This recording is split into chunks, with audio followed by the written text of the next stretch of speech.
আসসালামু আলাইকুম। সবাই ভালো আছেন? আলহামদুলিল্লাহ ভালো আছি। 2 মিনিট কথা বলবো মাত্র।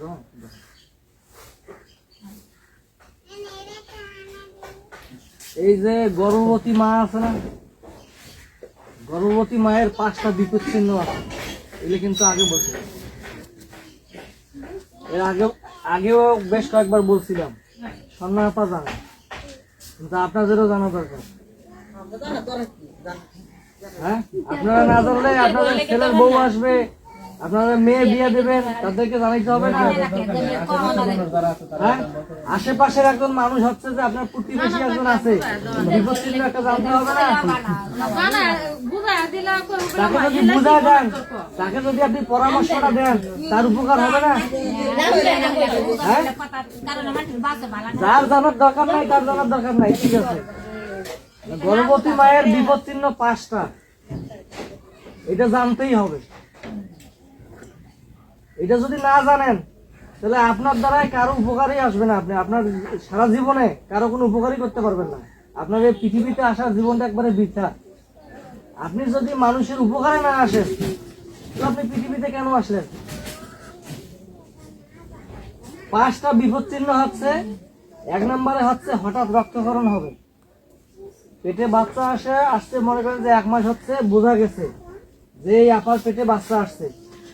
বাচ্চা তো পেটে 9 মাস থাকে।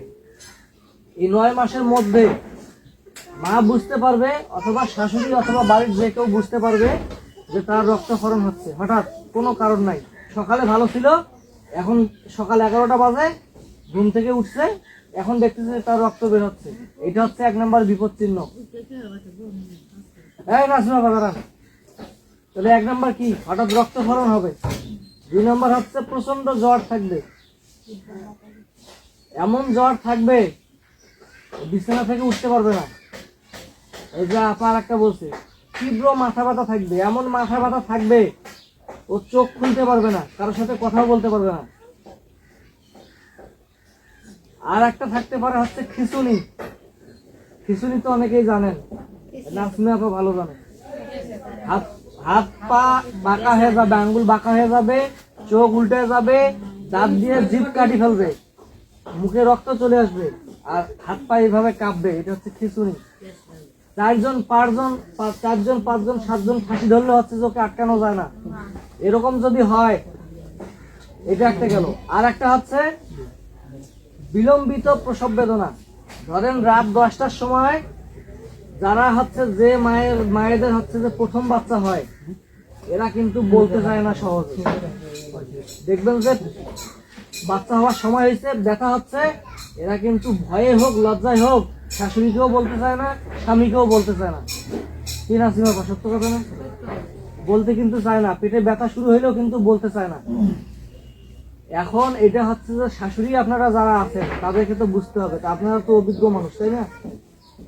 যদি রাত 10টার সময় ব্যথা শুরু হয়, ঠিক আছে, হ্যাঁ, এখন সকাল 10টা পার হয়ে যাচ্ছে, স্বামীকেও বলতে হবে, ঠিক আছে, দেখা যাচ্ছে না, শোনা, হ্যাঁ না, ঠিক আছে, স্বামীকেও বলতে পারে।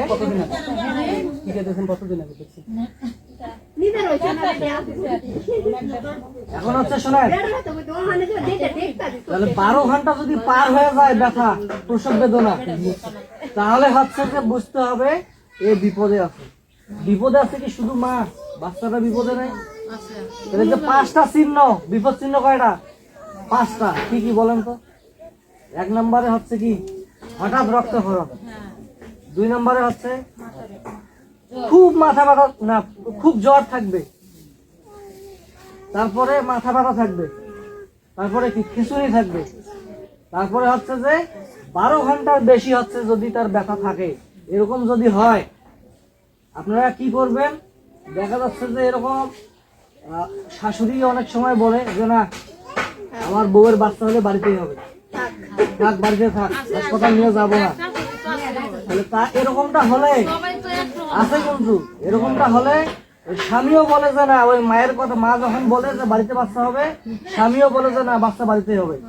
ও মরলে এখানে মরবে, বাঁচলে এখানে বাঁচবে। এই স্বামী কিন্তু এই কথা বলে, কিন্তু হ্যাঁ হাসপাতালে গেলে টাকা খরচ হবে, এগুলো ঝামেলা, যাইতে চায় না। কারণ আপনাদের দায়িত্ব হচ্ছে এরকমটা হলে তাকে এই কথাটা বলা যে 5টা বিপদ চিহ্ন মা এবং বাচ্চার জন্য খুব মারাত্মক, এরকম হলে বাড়িতে থাকা যাবে না, যত দ্রুত সম্ভব হাসপাতালে নিয়ে যাবেন, এই কথাটা বলবেন। এটা হচ্ছে আপনাদের দায়িত্ব। কারণ আপনারা প্রতিবেশী না, আপনার ঘরের কাছে মনে করেন এনার ঘর, এনার ঘরের কাছে ওনার ঘর, তাহলে প্রতিবেশী হিসাবে আপনার একটা দায়িত্ব আছে না। এইটাই যে 5টা জিনিস যদি আপনারা জানেন তাহলে আপনারা বলতে পারবেন। বিশ্বাস না করুক আপনি বলেন। ছেলেটা হয়েছে বেতা জনি সারাদিন হানিমুনি যাইতাছে আমি তো শুনছি আমি লাভ হইতাছি। আমি সারাদিন ধরে বা হানিমুনি যাইতাছে মুহূর্তে লুয়া বক কাহাটা হইছে না ওখানে দিলে পরে ওষুধ যাইব মানে আমার করে দাম হয়ে দিল না কথাটারে যারা তো অবশেষে জানো মনে লাইতে 12টা বাজে লয়ে গেছে হতিকে রাঁধে বুঝেছে তুই চলে না যারা তো ভয় হ্যাঁ কলা আমার পুরি লয়ে যাইবা চাও। আচ্ছা শোনেন না, শোনা দাম না দেখ, আপনি যদি জানেন যেমন আপনার ছেলের বউয়ের বাচ্চা হয়েছে না, আপনার মেয়ের বিয়ে দিবেন না, একটা মেয়ে আছে আপনার আছে না ঘরে, তাকে আপনি শেখাইতে পারবেন না, তাকে পরামর্শ দিতে পারবেন না। নিজে যদি জানা যায় কাউকে না কাউকে আমরা পরামর্শ দিতে পারবো। 10 জনের মধ্যে ধরেন 5 জন আপনার কথা না শুনবে, 2 জন তো কথা শুনবে।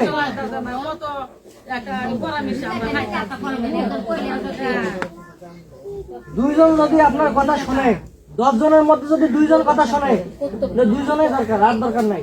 সবাই যে আপনার কথা শুনবে এমন তো কোনো কথা না। আপনার যদি 2 জন কথা শুনে এটাই আপনার সফলতা, যে না আমি পরামর্শ দিয়ে 2 জন আমার কথা শুনছে।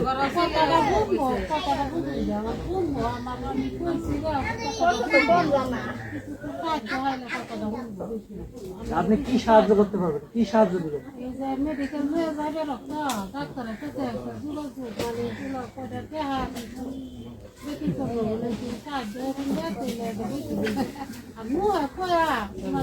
শোনেন, যার বউ বাচ্চা এটা বলি, শোনেন শোনেন শোনেন, এই জন্য হচ্ছে যখন পেটে বাচ্চা আসে তখন থেকে কিছু নিয়ম আছে। তো পেটে বাচ্চা আসছে, আপনি বুঝতে পারছেন যে আপনার পেটে বাচ্চা আসছে, তখন থেকে ওই মাকে কি করতে হবে, প্রতি মাসে কিছু করে টাকা সঞ্চয় করতে হবে, টাকা জমাইতে হবে। কারণ আপনার ছেলের বউয়ের পেটে বাচ্চা, টাকা কি ওই যে আরেকজন দিবে, নাজমি আপা আপনাকে দিবে, আপনাকে পরামর্শ দিবে, দেখি নাজমি আপা টাকা দিবে, দিবে না। টাকা সঞ্চয় করতে হবে। 9 মাস পেটে বাচ্চা থাকে, 9 মাসে যদি আপনি প্রতি মাসে যদি 500 কোটি টাকা জমান, তাও তো 5,000 টাকা হয়, 5-6 হাজার টাকা হয়। প্রতি মাসে 1000 করে টাকা জমাইলে 9 মাসে 9,000 টাকা হয়। 8-6 হাজার টাকা আপনাকে তো জোগাড় করতে হবে।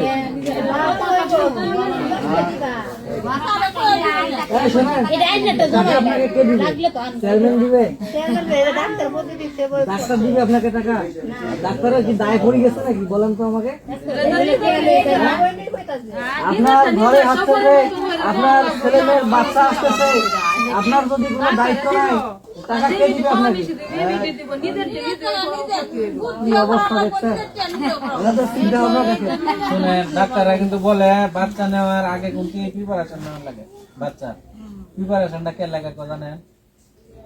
যাতে তার এই যে কইছে না বিপদ চিহ্ন গুলো আসলে, ওষুধ কিছু আসলে ডাক্তারের কাছে যাতে আপনি যায় টাকা নিয়ে যাইতে পারেন, টাকা সারা যাওয়ার জন্য প্রিপারেশন।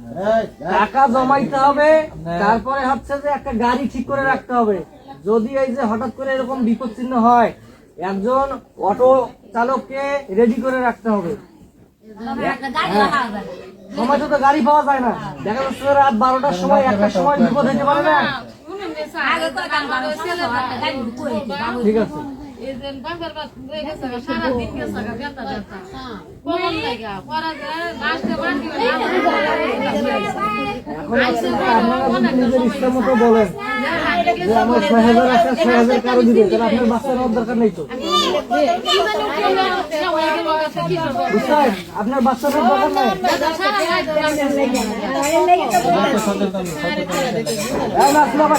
আর একটা বিষয় হচ্ছে, অনেক মায়েদের রক্ত দেওয়া লাগে না, রক্তের গ্রুপটা জানা লাগবে। যারা গর্ভবতী মা, সন্ন্যাপা আপনার রক্তের গ্রুপ জানেন না? এই যে সন্ন্যাপা জানে, কমলাপা আপনি জানেন, কমলাপাও জানে। এখন হঠাৎ করে অতিরিক্ত রক্তক্ষরণ হইতে পারে, নর্মাল ডেলিভারি হলে অতিরিক্ত রক্তক্ষরণ হতে পারে, এটা লজ্জার কিছু নাই। মা হওয়া গর্বের বিষয়, বুঝছেন? যারা মা হয় এটা কিন্তু গর্বের বিষয়। অনেকেই মা হইতে পারে না, লক্ষ লক্ষ কোটি কোটি টাকা খরচ করে ফেলতেছে, একটা বাচ্চা হইতেছে না। তো বাদ দেন, এখন বিষয় হচ্ছে যে রক্ত লাগুক আর না লাগুক, একজনকে রেডি করে রাখতে হবে।